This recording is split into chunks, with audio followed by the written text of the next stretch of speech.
Good Shabbos, everyone. Now, I don't know about you, but from what I see, people today don't seem happy. War has begun in Europe, the stock market has fallen, and prices seem to be going up on anything that's left to buy. Meanwhile, our political leaders can only seem to point fingers at the media, whine about their bad luck, or attack each other. And one word can describe how Americans are feeling about the way things are going: bad. And that's the findings of a new Gallup poll earlier this month that measures the state of the nation. Any sense of optimism that was apparent after vaccines were developed for the coronavirus has evaporated. And a lot of Americans are not pleased with what is going on in their daily lives, the state of our politics, and the state of our world. Gallup has been asking Americans how they're feeling about different aspects of life and policy issues for the last 2 decades. And this year, just 38% of Americans say they're satisfied. That's a record low. Is there something that can help? And while I'm going to go back to biblical times for some insights, I'm going to make a pit stop in the 1970s first. Because a friend recently pointed out in his book a few helpful thoughts. So instead of a religious scholar, I'm going to start with one of the most revered singer-songwriters of that era, James Taylor. James Taylor found his inspiration for what would become one of his greatest hits while sitting in his home in Martha's Vineyard. One beautiful spring morning, he was looking out the window and playing his guitar when the following words flowed quickly: "The secret of life is enjoying the passage of time. Any fool can do it, there ain't nothing to it." Enjoying the passage of time? Is that all we must do? Come on, James, if it were only that easy. There's so much worry, anxiety, and depression in our world today. Why do so many people have such a hard time enjoying their lives and enjoying the present? Why are humans, especially today, with all of our advanced technology and modern conveniences, such a tough species to please?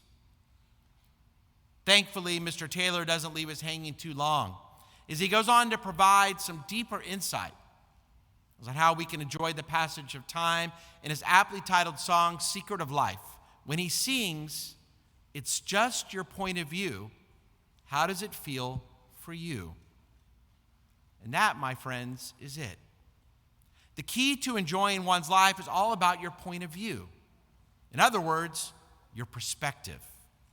I'm not talking complicated physics and the theory of relativity here. What I, along with Mr. Taylor, am suggesting is that the amount of joy you experience in your life is all about the perspective you keep. Because the right perspective can help us get through some difficult times. Russia has invaded Ukraine, and it's awful. Thousands and thousands of innocent Ukrainians will be killed. Their lives have been upended, and it's depressing. And we need to donate, to pray, to do what we can to help. But to help us deal, let's also focus on the fact that our frayed relationships with NATO have been re-strengthened. America has reestablished its role as the leader of the Western world.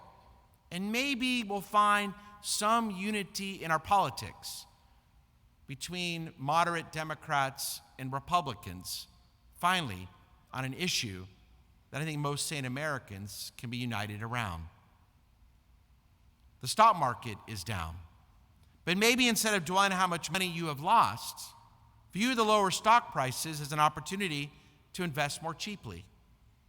Depending on one's perspective of the setback, one can end up feeling quite depressed or quite happy. And while we can't control the market, we can control how we view its inevitable ups and downs over time. Tragedy or opportunity? It's up to you. Car prices are up, and so are gas prices. That's never good. But maybe it's a good excuse to tell your 16-year-old that you can't buy them a car. My daughter Noah is going off to college in a few months, far away in Virginia. And I'm very depressed about her leaving. But to help me, I'm reminding myself I'd be a lot sadder if she wasn't going to college and staying at home. Our football team, the Houston Texans, are the worst sports franchise in North America. And we can dwell on that fact for many years to come. Or we can dwell on the fact that we could save money because we don't have to buy Texan tickets for a long time. Yes, in life, there are plenty of things that are beyond and out of our control. Perspective is not one of them. However, like varying eyewitnesses' accounts to an event, not everyone has the same perception or perspective.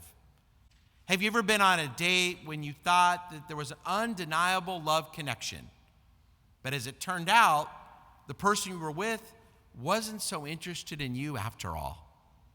Now, of course, before Lisa, that never happened to me. But how can two people on the same date be having two completely different experiences? One falling in love and one falling over themselves to get out of there as quickly as possible. Because in this example, one person's perception of reality is vastly different than the other's. And the key to living a happy life is acknowledging that there are and there will be corrections in life that happen often, just like in the stock market. It's how we view, perceive, and respond to those corrections that will define us and ultimately determine our happiness now and throughout our lives. Once upon a time, there was an old farmer who had worked his crops for many years. And one day his horse ran away. And upon hearing the news, his neighbors came to visit. Such bad luck, they said, sympathetically. Perhaps, the farmer said. The next morning, the horse returned, bringing with it 3 other wild horses. What great luck, the neighbors exclaimed. Perhaps, replied the old farmer. The following day, his son tried to ride one of the untamed horses, was thrown and broke his leg. The neighbors again came to offer their sympathy on his misfortune. Perhaps, answered the farmer. And the next day, military officials came to the village to draft young men into the tyrant's army. Seeing that the son's leg was broken, they passed him by. And the neighbors congratulated the farmer on how well things had turned out. Perhaps, said the farmer. Years ago, I saw a news report about a man who spent 15 years of his life incarcerated for a crime he did not commit. And after he was released, he was asked, how did he get through that horrific ordeal? He said his mother's incredible wisdom helped him. The mother told him, son, when you're looking out the prison window, don't focus on the bars, look at the blue sky. In other words, we all have the power to alter our own reality by taking control of our own perception. And look no further than our ancestors who built the Mishkan, the portable temple in the desert, as described in our Torah portion this morning. The people build the Mishkan. In order to do so, they have to spend their time and donate their most prized possessions. And the people bring offerings after offerings based on how much their hearts move them. The people bring so much that Moses has to say, Ish v'isha al yasu'o melacha trumat hakodesh. The people bring so much, they want to donate so much, Moses has to tell them to stop bringing their donations. It's the first time and the last time the Jews were told to stop bringing donations. The excitement of helping moved the people so much, they brought too much. Moses has to tell them to stop. How was that possible? For our ancestors to be moved so much, Moses had to tell them, stop giving. The story is told of 2 men, each pushing a large boulder. The first man is suffering while pushing that boulder, and that man sees himself as a lowly construction worker. But the other man, putting the same amount of strength out, pushing the same large boulder, is not suffering. The first man looks at his task as a burden, as work, but the second man, who's not suffering, looks at his task as holy work. He was pushing that boulder to build something greater, the temple in Jerusalem. And he didn't see himself as a lowly construction worker. Rather, he saw himself as an artisan, building something life-changing. He felt good about what he was doing. He felt he was making a difference. He was able to see his difficult work from a much healthier perspective. And so did our ancestors who built that great Mishkan as described this morning. They saw their gifts of time and money not as a waste, but rather as the most important moment in their lives. And by doing so, it was easier to help. They were inspired to give what they could of their possessions and their time for something so holy and so good. There's a story told about President John F. Kennedy's first visit to NASA here in Houston in the early 1960s. It was 1962, just as the dawn of America's space age.